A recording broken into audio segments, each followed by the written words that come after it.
इस्लामाबाद में पीडीएम के सरबराह मौलाना फजल Rahman news conference कर रहे हैं।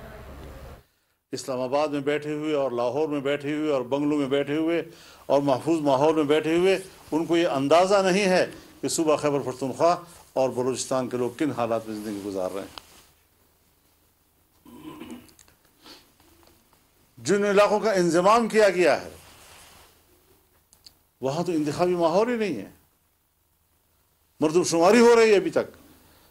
अब जब मरदमशुमारी हो रही है और आप अप्रैल में एक इलेक्शन करेंगे पुरानी मरदमशुमारी पे और 3 महीने के बाद आप करेंगे नई मरदमशुमारी पे और इस दौरान कोई ज़िमनी इलेक्शन आ गया तो फिर किस बिना पर होगा?